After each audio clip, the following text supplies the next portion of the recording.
You want to know what the most important single sentence spoken during the 20th century was?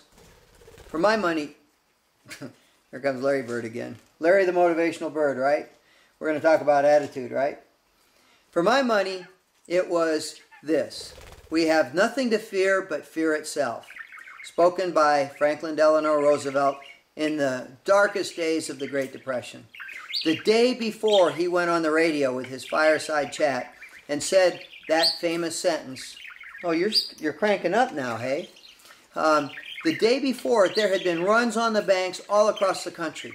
The day after he said, we have nothing to fear but fear itself, the run stopped.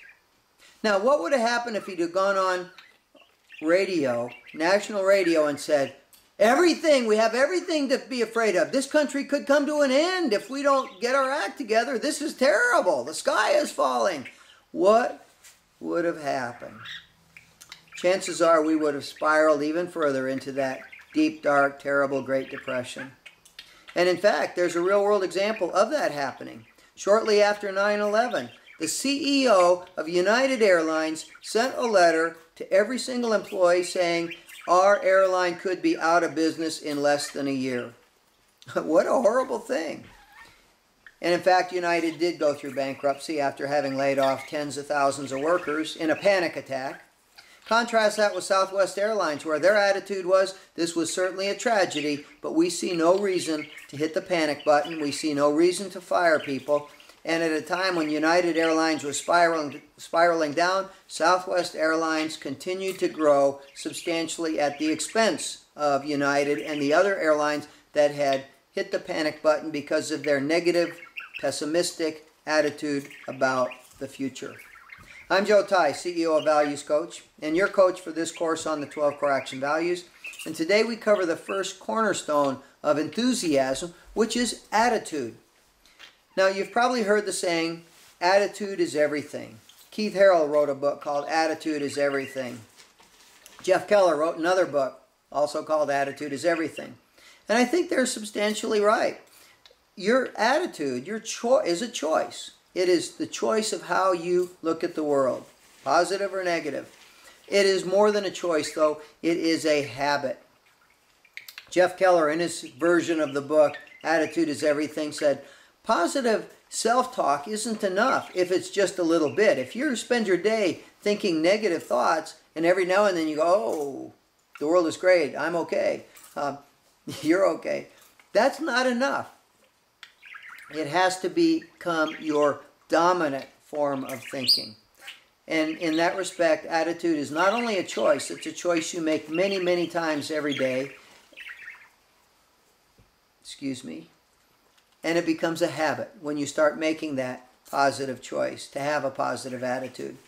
Now, in today's Sparkplug Plus that goes with this particular video, I talk about how your mind is like a computer, and I'd like to hit on a couple of those points.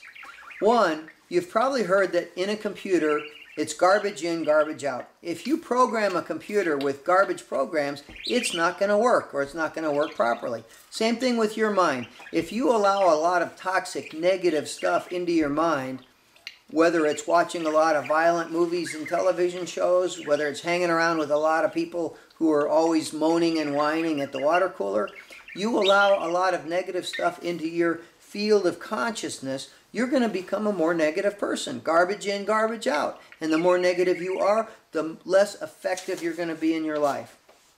It's also what you see is what you get. If you look in the mirror and you see yourself as a victim, you're going to spend your life being a victim.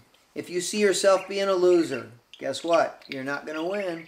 On the other hand, if you look in the mirror and you see yourself as being a winner who can empower yourself, using the self-empowerment pledge, for example, to achieve your goals and your dreams, to become the person you're meant to be, that's what you're going to get. Maybe not overnight, but eventually. Like a computer, your mind needs to have a firewall. You need to have a barrier between you and the negativity in the world around you. For example, sitting in the airport and the negative news comes on, you know, the TV set's hanging down from the ceiling, blasting the Tragetainment network, turning every tragedy into entertainment to sell commercials, which is basically what the news media does today.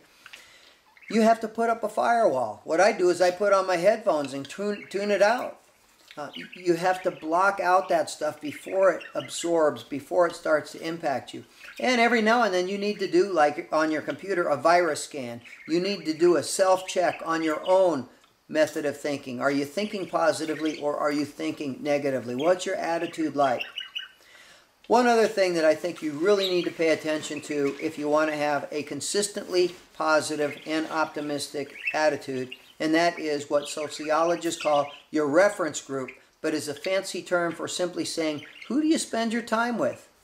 If you're spending most of your time with people who are always complaining, always gossiping, always negative, you will inevitably become a more negative person. You simply cannot help it. It is human nature that we become like the people we hang around with. And guess what? If you're just sitting there waiting for people to come to you, you're going to attract the more negative people.